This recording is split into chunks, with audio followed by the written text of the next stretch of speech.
Yes, dear students, how are you? Today I am going to explain the important questions from the chapter Indigo class 12th.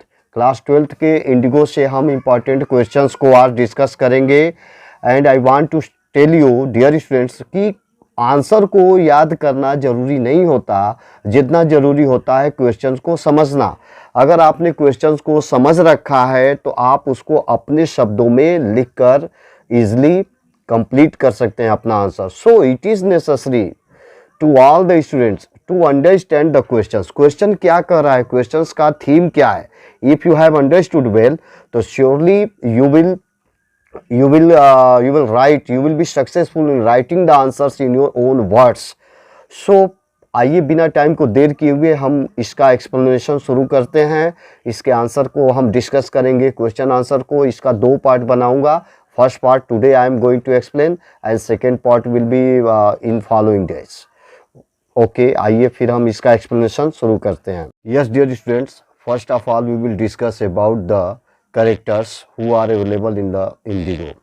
Number 1 first पे आते हैं Gandhi ji, a prominent political leader of India, the father of the nation. Rajkumar Shukla, a poor emaciated but resolute peasant of Champaran. Third पे आ जाइए Rajendra Prasad. Fourth पे हैं जेबी कृपलानी। फिर है मालकानी, सर एडवर्ड गेट। मालकानी कौन सा है, गवर्नमेंट स्कूल टीचर होते हैं। Sir Edward get the lieutenant governor हैं। फिर महादेव देसाई एंड नरहरी पारिक, ये वॉलंटियर टीचर्स हैं। कस्तूरबा गांधी गांधी जी की वाइफ हैं। देवदास गांधी जी का बेटा होता है। फिर इसके बाद हम आगे बढ़ते हैं, हम आते हैं आपके इम्पॉर्टेंट क्वेश्चंस पे जो आपके बोर्ड के एग्ज़ाम के हिसाब से बहुत ही इम्पॉर्टेंट क्वेश्चंस मैं डिस्कस करने जा रहा हूँ इस समय, इसलिए आप लोग इसको ध्यान से देखिए। आइए number 1, who was Rajkumar Shukla, who was Rajkumar Shukla and what more do you know about him. आपका पहला क्वेश्चन है who was Rajkumar Shukla, what more do you know about him. Rajkumar Shukla कौन है, उसके बारे में आप क्या जानते हैं। ये 2011-17 का इम्पोर्टेंट क्वेश्चन है, तो आंसर इसका देख लीजिए। Rajkumar Shukla was a sharecropper of Champaran, यह चंपारण का एक कृषक है, साझे का किसान है। ही वाज पुअर, यह गरीब है। ही वाज पुअर, यह गरीब है। बट पुअर इमेसिएटेड है, गरीब है, दुर्लभ है, दुर्बल है एंड इलिटरेट है, पढ़ा लिखा नहीं है। बट ही वाज रिसोल्यूट, रिसोल्यूट का मतलब होता है जिद्दी, डिटरमाइंड। क्वेश्चन नंबर 2 पे आ जाइए। Why did Gandhi ji go to Lucknow in December 1916 में गांधी जी लखनऊ क्यों गए थे और who met him there and why, वहाँ उनसे कब मिला, कौन मिला। 2013 में, 2013 में क्वेश्चन आया हुआ है। Gandhi ji went to Lucknow in December 1916 to attend the annual convention of the Indian National Congress party. Gandhi ji वहाँ गए थे, कहाँ गए थे, लखनऊ में गए थे दिसंबर 1916 को, to attend the annual convention of the Indian National Congress party. Annual convention में गए थे, वार्षिक जो समारोह था उसका नेशनल कांग्रेस पार्टी का, उसी पार्टी को अटेंड करने के लिए गए थे। राजकुमार शुक्ला एक किसान जो चंपारण का था, मेट हिम, उनसे मिला देयर, वहाँ, टू कंप्लेन, शिकायत करने के लिए, about the injustice of the landlord system in Bihar. Bihar में जो लैंड लॉर्ड हुआ करते थे, जमींदार हुआ करते थे, उनके अन्याय के बारे में शिकायत करने के लिए चंपारण में गया था। अब आ जाइए क्वेश्चन नंबर 3 पे। What did Rajkumar Shukla tell Gandhi ji about the landlord system in Bihar. Rajkumar Shukla जो है गांधी जी से क्या बोला, about the landlord system, landlord system के बारे में बिहार में। ये 2012 में पूछा गया है। Rajkumar Shukla told Gandhi ji about the injustice of landlord. Rajkumar Shukla जो है गांधी जी से बताया जमींदारों के अन्याय वाला सिस्टम जो उनका था बिहार में, उसके बारे में बताया। ही टोल्ड हिम, वो उनसे बताया about the problem of Indigo share croppers, जो इंडिगो नील की खेती के जो साझे के किसान थे, इनकी प्रॉब्लम को उसने बताया गांधी जी से। हु वर कंपेल्ड, जो मजबूर किए जाते थे, कंपेल्ड मीन्स होता है मजबूर किया जाना, by the British landlords, अंग्रेज जमींदारों के द्वारा ये मजबूर किए जाते थे, to plant 15% of their holdings, ये अपने ज़मीन का 15% हिस्सा खेती किसका करेंगे? विथ इंडिगो, नील की खेती करेंगे। और पूरा क्रॉप, नील की जो भी खेती ये करेंगे, नील की खेती को ये क्या करेंगे? हैंड ओवर कर देंगे एक किराए के रूप में। अब आ जाइए क्वेश्चन नंबर 4 पर। Why is Rajkumar Shukla described as being resolute? यहाँ हम राजकुमार शुक्ला को डिस्क्राइब कर रहे हैं, बता रहे हैं, बताया गया है रिसोल्यूट के रूप में। क्यों रिसोल्यूट? रिसोल्यूट का मतलब क्या होता है? रिसोल्यूट का मतलब होता है जिद्दी। जिद्दी के रूप में इसको क्यों बताया गया है राजकुमार शुक्ला को? तो Rajkumar Shukla had come to the Congress session to complain about the injustice of the landlord system in Bihar and to take Gandhi ji to Champaran. तो राजकुमार शुक्ला जो है कांग्रेस ये अधिवेशन में आया हुआ थे। कहाँ आए थे? लखनऊ में आए थे गांधी जी से मिलने के लिए।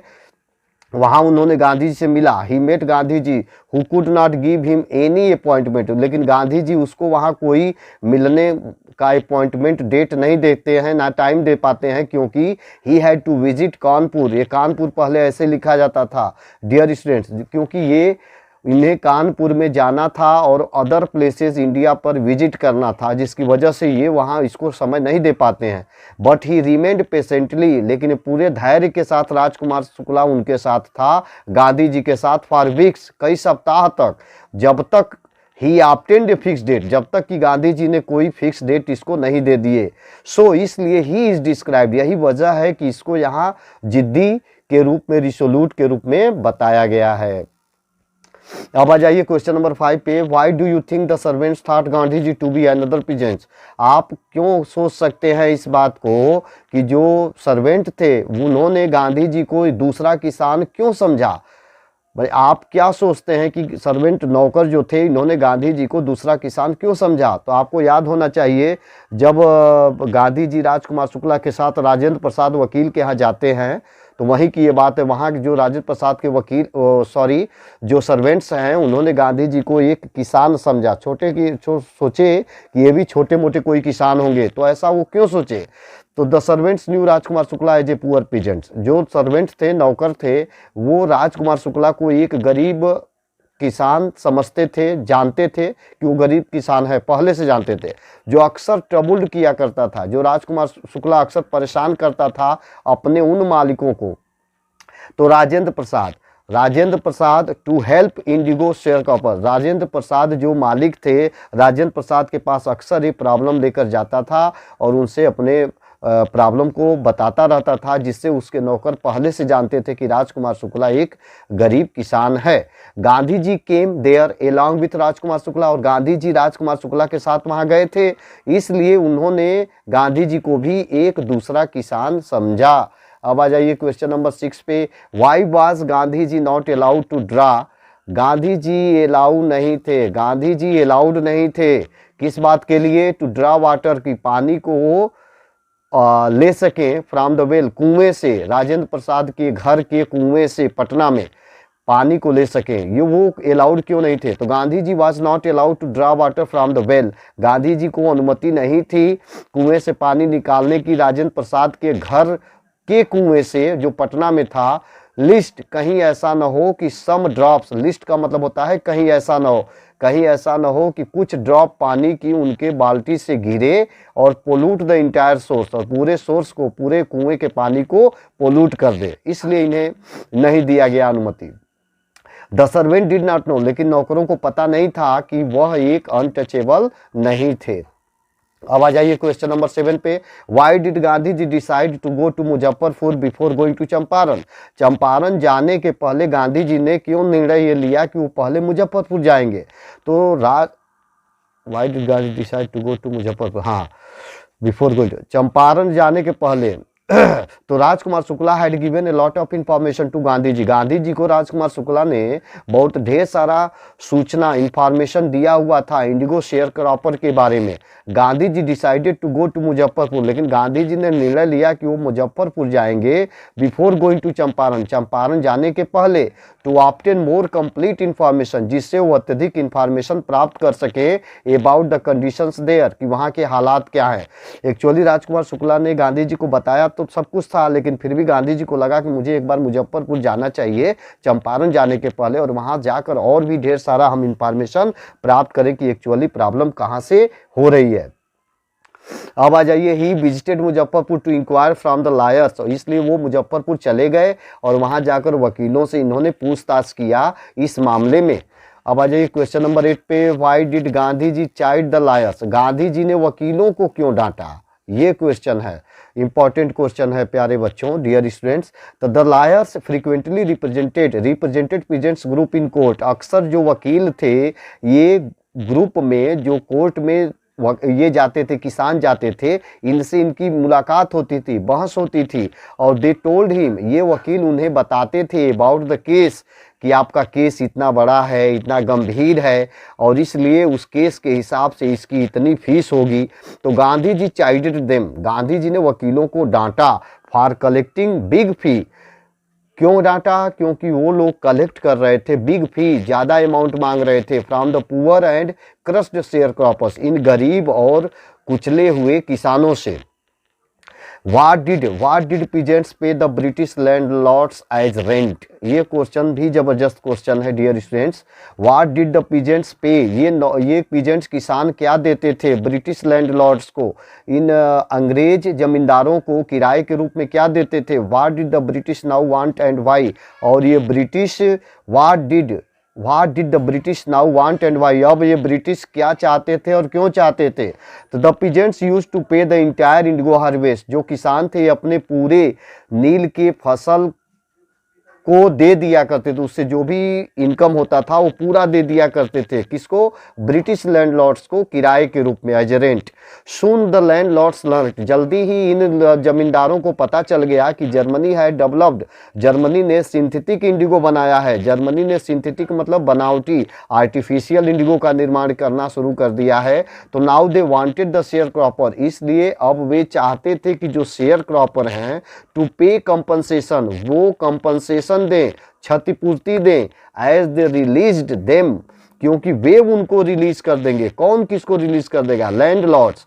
लैंडलॉर्ड्स ने कहा कि आपकी जमीन और 15% जो अरेंजमेंट आप करते हैं, इससे हम आपको, इस व्यवस्था से, बॉन्ड से मैं आपको मुक्त कर दूंगा, फ्री कर दूंगा, लेकिन इसके बदले में हमें कुछ रकम दे दीजिए, कुछ पैसे दे दीजिए। अब आ जाइए क्वेश्चन नंबर 10 पे, what would be the impact of synthetic indigo on the prices of natural indigo, 2010 का मोस्ट इंपॉर्टेंट क्वेश्चन है dear students. What would be the impact, इसका क्या प्रभाव पड़ेगा, सिंथेटिक इंडिगो का क्या प्रभाव पड़ेगा, यानी आर्टिफिशियल इंडिगो जो जर्मनी ने बनाया था, इसका क्या प्रभाव पड़ेगा इसके नेचुरल इंडिगो पे। इसका जो नेचुरल है, इसका जो प्राकृतिक इंडिगो नील है, यानी जो ओरिजिनल नील है, उस ओरिजिनल पर इस आर्टिफिशियल नील का, जिसको जर्मनी ने प्रोडक्शन जिसका कर रहे थे, उसका क्या असर पड़ेगा। तो the synthetic Indigo would have an adverse impact, जो सिंथेटिक इंडिगो है, जो आर्टिफिशियल इंडिगो है, ये बुरा प्रभाव डालेगा, उल्टा प्रभाव डालेगा, किस पर, कीमत पर। ओरिजिनल जो इंडिगो है, नेचुरल जो इंडिगो है, उसका कीमत प्रभावित होगा, उसकी प्राइसेस घट सकती है। बिकॉज द सिंथेटिक इंडिगो, क्योंकि जो आर्टिफिशियल इंडिगो है वाज फार चीपर, ये बहुत ज़्यादा सस्ता था नेचुरल इंडिगो की तुलना में, यानी नेचुरल इंडिगो की तुलना में जो आर्टिफिशियल इंडिगो था ये बहुत ही सस्ता था। तो इन लोगों को ये लगा कि अब तो जर्मनी ने वो कर लिया है, तो अब हमारा नील बिकेगा नहीं बिकेगा, कोई खरीदेगा नहीं खरीदेगा। इसी वजह से लैंडलॉर्ड्स ने योजना बनाई और किसानों को कहा कि भैया हम तुमको जो है मैं इस बॉन्ड से मुक्त करता हूँ और इसके बदले में तुम लोग मुझे पैसे दे दो। Okay dear students, remaining questions will be discussed in the second part of this video. Okay, bye, have a nice day, good day to all of you.